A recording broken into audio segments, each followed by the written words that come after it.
40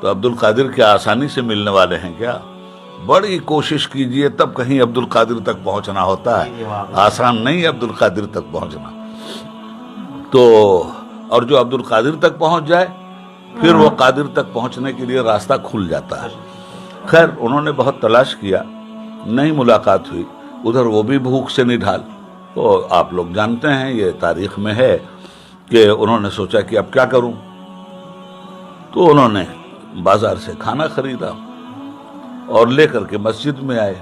گرم سالن، اٹھتا ہوا دھواں، مسالے کی خوشبو اور گرم روٹی۔ ادھر غوث الاعظم کا حال یہ تھا کہ اسی مسجد میں آپ ورق گردانی کر رہے تھے اور بھوک اشتہا انتہا کو پہنچی ہوئی تھی۔ نفس کہہ رہا تھا کہ عبد القادر کسی طرح کھانا کھاؤ اور نہ مر جاؤ گے، جب تک سامنے کھانا بھی آ گیا اور سامنے والے نے دعوت طعام بھی دے دی کہ صاحبزادے آئیے اور کھا پی لیجئے۔ انہیں نہیں معلوم کہ یہ کون ہے۔ وہی تھے جو ام الخیر فاطمہ رضی اللہ عنہ نے جو پیسہ دیا تھا؟ جی ہاں بالکل۔ تو اب وہ بتا رہا ہوں، اب انہوں نے دعوت طعام دے دی تو حضور غوث الاعظم کے نفس نے تو کہا کہ عبد القادر اس سے بہتر موقع نہیں ہے، بیٹھے بٹھائے کھانا آ گیا ہے۔ ہمارے جیسے لوگ تو اپنی کمزوری نفس کی بنیاد پر بلا تأمل آگے بڑھ جاتے، مگر جس نے حدیث مصطفیٰ کو اتنی باریکی سے پڑھا تھا اور جانا تھا، انہوں نے اپنے نفس سے لڑنا شروع کیا۔ نفس کہہ رہا کھا لو ورنہ مر جاؤ گے۔ غوث الاعظم کے سامنے ماں کا چہرہ آ رہا تھا، عبد القادر رزق حلال، یہ دوسری وصیت تھی۔ اب کوئی انسان کسی انسان سے یہ پوچھنے میں شرمندہ ہوتا ہے کہ بھائی صاحب آپ مجھے دعوت تو دے رہے ہو، پہلے یہ بتاؤ کہ حرام کے پیسے کا یہ کھانا آپ کا ہے یا حلال کے پیسے کا؟ یہ پوچھنا بڑا مشکل ہے۔ غوث الاعظم کے سامنے بھی یہ مشکل آئی کہ اب یہ تو پوچھ نہیں سکتا، مگر معلوم نہیں کس پیسے کا کھانا ہے، اور ماں نے رزق حلال کے لیے کہا ہے۔ تو آپ نے معذرت کر لی، تو ان کا صاحب اب آپ کھاؤ چاہے نہ کھاؤ، مجھے تو بہت بھوک لگی ہے، میں کھا لوں گا۔ اور ایک بات بتا دو، طالب علم ہو آپ یہاں کے؟ کہا ہاں۔ کہا کہ کوئی طالب علم جیلان کا عبد القادر نام کا بھی یہاں پڑھتا ہے؟ میں اس کی تلاش بسیار میں پریشان ہوا، اور پریشان ہونے کے بعد وہ بچہ مجھے نہیں ملا۔ مجبور ہو کر اب یہاں بیٹھا ہوں میں کھانا کھانے کے لیے، تو اگر آپ کو پتا ہو تو آپ بتا دیجئے۔ اور بھائی دیکھو میں تو مجبور ہو گیا، یہ اسی بچے کے پیسے سے کھانا لے کر کے کھا رہا ہوں۔ آپ کو معلوم ہے عبد القادر کہاں رہتے ہیں؟ تو ان کی ماں کا نام ام الخیر فاطمہ ہے، جیلان سے آیا ہوں، جیلان یا گیلان۔ تو سرکار غوث الاعظم کی آنکھوں سے آنسو ٹپک پڑے، اور آپ نے فرمایا اس ام الخیر ماں فاطمہ کا بیٹا تمہارے سامنے ہے، میں ہی عبد القادر ہوں۔ قدموں میں گر گیا۔ اسے کہا حضور اب تک تو میں نے آپ کو دعوت طعام دیا تھا، مگر مال آپ کا ہے، اب آپ مجھے دعوت طعام دیجئے کہ میں آپ کے ساتھ کھانا کھاؤں۔ تو صرف یہ دو چیزیں ہم سب لوگوں کو ذہن میں رکھنا چاہیے، ایک تو اکل حلال اور دوسرے صدق مقال۔ یہ دونوں ایسی خوبیاں ہیں جن کو غوث الورا نے اپنی عملی زندگی میں برت کر اپنے ماننے والوں کو ہی نہیں، ساری دنیا کی انسانیت کو ایک سبق دیا ہے۔ اور اگر ہم اسی پر عمل کر لیں، صدق مقال اور رزق حلال پر، تو یہ جو دنیا میں بدامنی پھیلی ہوئی ہے اور لوگ لوگوں کا حق مار رہے ہیں، جھوٹ بول کر اپنا مطلب نکالا جا رہا ہے، حرام کھا کر لمبی لمبی زبانیں دراز ہو رہی ہیں، آدمی اس سے بچ جائے گا اور حقدار کا حق بھی مل جائے گا۔ تو یہ دراصل تعلیم نبوی کا نتیجہ تھا، جس پر عمل کرنے کے بعد ایک انقلاب آیا۔ دنیا میں دستور جتنے بھی ہیں، ان دستوروں کے ذریعے انقلاب اسی وقت آ سکتا ہے جب ان دستوروں پر عمل کرنے والے لوگ مخلص بھی ہوں۔ پھر دنیا کے جو دستور ہیں وہ مکمل نہیں ہیں، مگر دین کی تعلیم کا یا دین کے کسی بھی گوشے کا دستور مکمل ہے، اور اس مکمل دین سے استفادہ حاصل کر کے انسان خلوص کے ساتھ کمر ہمت باندھ لے، تو اس دنیا میں اس وقت جو خلجان پیدا ہوا ہے اور لوگ اس میں مبتلا ہیں، اس سے نجات مل جائے گی۔ تو غوث الاعظم کا یہ دو عملی پیغام اور میسج ہے دنیا کے لیے: بولو تو سچ بولو، کھاؤ تو رزق حلال کھاؤ، تاکہ تمہاری عبادتیں بھی قابل قبول ہو سکیں اور تمہاری سچائی کے ذریعے جھوٹ کو شکست بھی ہو سکے۔ بے شک غوث اعظم رضی اللہ تعالیٰ عنہ نے اپنے دور طالب علم ہی میں وہ تبلیغ کا کام شروع کر دیا تھا۔ اپنی ماں کی نصیحت پر عمل کر کے آپ نے یہ پیغام دیا کہ کسی بھی صورت میں ماں کے احکامات کی حکم عدولی نہیں ہونی چاہیے، اور غوث اعظم نے اس کو عملی طور پر ثابت کیا ہے۔ ہم حضرت کی طرف رجوع کرتے ہیں اور پوچھتے ہیں کہ آپ حضرت کا چونکہ سفر حضر زندگی کا حضور حافظ ملت ابو الفیض رحمۃ اللہ علیہ رحمۃ الرضوان کے ساتھ گزرا ہے، سفر میں ساتھ رہے ہیں، حضر میں ساتھ رہے ہیں، اور تعلیمی میدان میں خدمت انجام دینے والی جتنی شخصیات ہیں ان میں سر فہرست حضور ابو الفیض کا نام آتا ہے۔ اور حضرت اور یہ ہم حضرت علامہ اثبات حسین مصباحی صاحب بھی اس کا ثبوت ہے، خود حضرت کی ذات حافظ ملت کی ان خدمت کا ثبوت ہے۔ اور میں بھی حضرت کے ابو الفیض کی بارگاہ میں اور حضرت کے ہاتھ سے بنیاد ڈالے گئے جامعہ شفیہ مبارک پور میں رہ کر تعلیم حاصل کی ہے۔ حضرت بتائیں کہ حضور حافظ ملت نے کی خدمت جو علمی تعلیمی خدمت ہے یہ پوری دنیا کے سامنے روز روشن کی طرح آیا ہیں، لیکن آپ چونکہ یہ ہم ابھی بات چل رہی ہے غوث اعظم کی علمی سفر کے بارے میں، تو حضور حافظ ملت کا کوئی ایسا عمل بتائیے جنہیں خود آپ عمل بھی کیا ہے، لوگوں پہ اس پر عمل کرنے کی ترغیب دی ہے علمی تعلیم میں۔ زمین کے اوپر کام، جی ہاں، زمین کے نیچے آرام، اور کام تعلیم دین، جس کے ذریعے انسانیت ارتقاء کی منزل طے کرتی ہے۔ تعلیم دین جس کے ذریعے حلال رزق کا راستہ نکلتا ہے اور پیغام پہنچتا ہے۔ تعلیم دین جو جہالت کے دلدل سے انسان کو نکالتی ہے اور ہاتھ میں اس کے شمع فروزہ دے دیتی ہے۔ تعلیم دین جو تکبر کے ماحول سے انسان کو نکالتی ہے اور تواضع کی زمین پہ چلنا سکھلاتی ہے۔ تعلیم دین جو بغاوت کے ماحول سے انسان کو نکالتی ہے اور عبادت مولا کی طرف راغب کرتی ہے۔ یہ وہ عمل ہے جس عمل کو 1 پوائنٹ پروگرام کے تحت حضور حافظ ملت رحمۃ اللہ تعالی علیہ نے اپنی زندگی کا حصہ بنا لیا تھا۔ ان کا جینا مرنا اوڑھنا بچھونا سب کچھ تعلیم دین تھی، تاکہ انسانیت کو کے مفاد عامہ کو ہر اعتبار سے محفوظ کیا جائے، اور انسان حقوق اللہ اور حقوق العباد کی اہمیت کو سمجھتے ہوئے صحیح معنوں میں شرف انسانیت سے اپنے آپ کو متصف کر لے۔ یہ حضور حافظ ملت کی زندگی کا ایک مختصر سا خاکہ ہے جو میں نے آپ کے سامنے رکھا ہے۔ بہت بہت شکریہ، بہت بہت شکریہ آپ کا۔ ناظرین، آپ دیکھ رہے تھے ابھی حضرت علامہ خطیب اہل سنت خطیب یورپ و ایشیا عبید اللہ خان اعظمی کو جو اپنی معلومات بہترین انداز میں بیان فرما رہے تھے، اور ہم سامعین حضرت کی باتوں کو سن کر فیض یاب ہو رہے تھے۔ امید ہے کہ یہ باتیں آپ کو پسند آئی ہوں گی۔